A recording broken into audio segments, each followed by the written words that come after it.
think it's the second last interview at the second day here at Connect in Vegas, and I must say that I'm not surprised that he's here.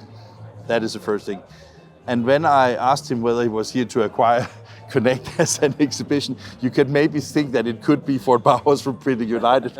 Because, I mean, hey, Ford. Hey, Morten, how you doing? I'm just asking because, I mean, since we met the very first time, it's always been that this united industry stays stronger, basically, right? Yeah. I mean, well, it's all in the name, right? It's nominative determinism. So, yeah, the idea of us, coming together and being part of all of these things is really what this is all about. So, and if you can't own it, you can at least join it, right? Absolutely, yeah. Yes, I don't think we'll be owning this anytime soon. That might be the next guy. We'll have to the next see. guy. Yeah. Okay. So, you said just before we turned on the camera that you have been at so many shows here, even when you were a printer, right?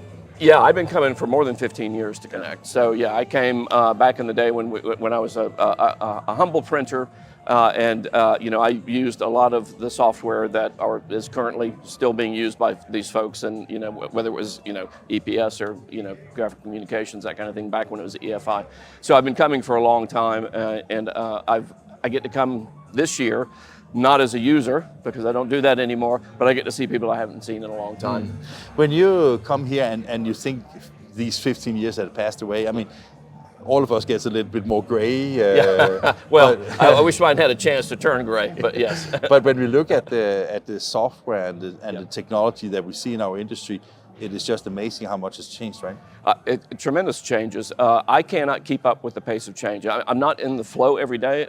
Fortunately, I don't have to wrestle with all of the implications of what that means. But I think that so much that these people have to know and to learn. These types of events are invaluable to get them up to speed and to keep them abreast of everything that's changing, on a shop floor. And so, I sometimes I miss it, but there are other times I think, oh gosh, I'm glad I don't have to do all that anymore, that sort of thing. So, but it is exciting actually to be here.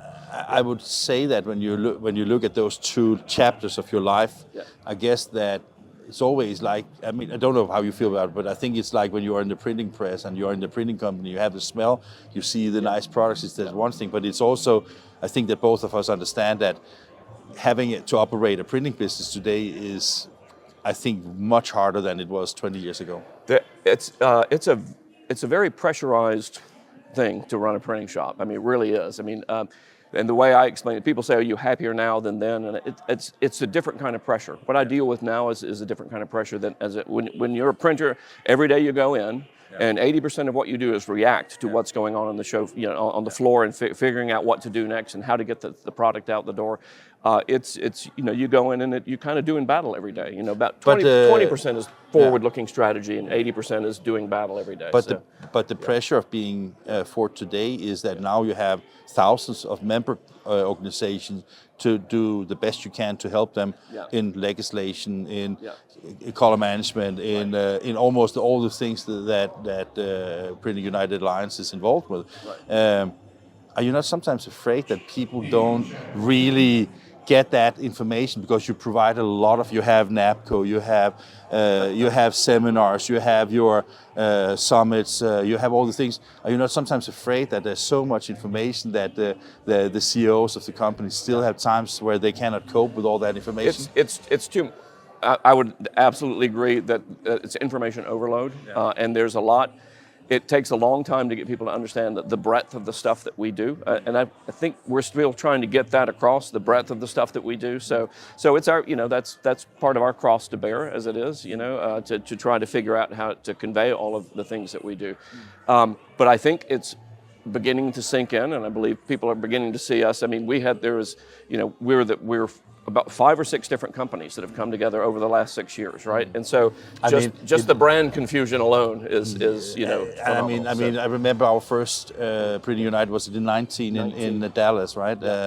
It was like, again, a situation. I remember the atmosphere was just like boiling, right? And then came COVID and things like moving. But I think also that the understanding of the value of what Printing United Alliance does and how it supports members have started to get a little bit more like, okay, now we get it.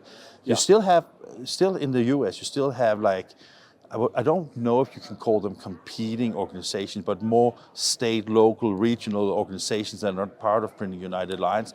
Do you see that in the future that there will be, let's say, some better understanding of being together will be better?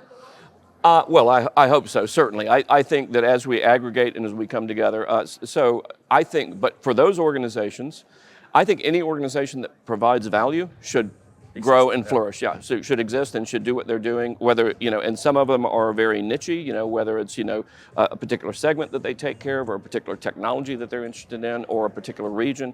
All of that is great, and they should do well. Doesn't mean that I don't think everybody should join the alliance. Of course not. Because we do need that. What the industry really needs is they need one organization that can aggregate everybody's voices, so that we can do the advocacy, the legislative, the caucus, right? The printing, all of that stuff. Because requires, when I heard that the first time I asked you about it, that's not something I know from Europe, but you told how important it is, and even though it's a small caucus, it's called caucus, right? A caucus, basically, it has given you a voice. I saw that you and some printers went to DC to talk about some of the legislative. We'll be there in March again this year. Yeah. So The question I of course have to ask you, and I know it's tedious, but but the U.S.-Europe relationship when it comes to, for example, tariffs and these kinds of things, is that something? Because I of course heard what Nathan and your colleagues from research have been talking about, but is that something where you also get members asking, what do you see as the future on tariffs, for example, right? Or how's that? Well, I would say probably, I got more phone calls about tariffs over the last year than over the previous 9. I mean, there's no question about it. So, and of course, the manner in which this happened is the thing that was so disconcerting to everybody. It does seem to have settled down a bit. It's occasionally brought back up now because somebody will say something in some country, and then all of a sudden we're looking at 50% tariffs again. So I do think that. Everything's kind of settled down. Interestingly enough, it hasn't really stopped the stock market. No, I see that. But that's also very much driven by the AI investments, right? It is, and so people are wondering a little bit about that. But so I think that we're probably going to get to a place where it's kind of, I guess, a different steady state, a different equilibrium. And I think that the challenge that we had with this is we're designed to deal with Congress. Well, this wasn't being done by Congress. No, absolutely not. So this is one person who's not going to take my phone call. Is dealing. You never know, right? Maybe he will. Maybe he will. Well, I tell you what. If we had 15 or 20,000 corporate members and we represented 500,000 people, he might have done. I'd probably be having breakfast with him. One thing that we have to add is. I already got kicked by Chica. So, no, one thing I haven't understood 100%, and I don't know if you don't see it as important as I do, but some of the articles I've written about the consequences of this is obviously the first thing is that you have a 15% more expensive printing press. The second thing, you also have 15% disadvantage in currency.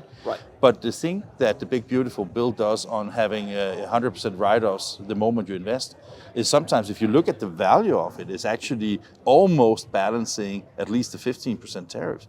And I just think that if you do that calculation, it maybe could kickstart a little bit, because I know that some of the vendors have seen dramatic decrease in sales, right? And I have asked a lot of printers in the U.S. and it doesn't seem that domestic sales has dropped as dramatically as you could expect. Basically, it has, and I do think there are some people who are sitting on their hands and they're kind of waiting to see. So, and I would expect what they've done now is, when I used to sit down and figure out CapEx, I mean, I had pretty massive spreadsheets to kind of figure out, everything from power and labor to, the footprint, how much, everything cost to run a machine. What's the total cost of ownership, that sort of thing. They've rejiggered all of that. They've figured out what the tax incentives are. I do think that the ability to expedite the depreciation is really good for the man. It should help. The weakened dollar doesn't particularly help because a lot of our stuff's coming from overseas. But I have an idea for that, but let's do that off camera. Okay, that sounds good. Thank you, Fortune. Thank you.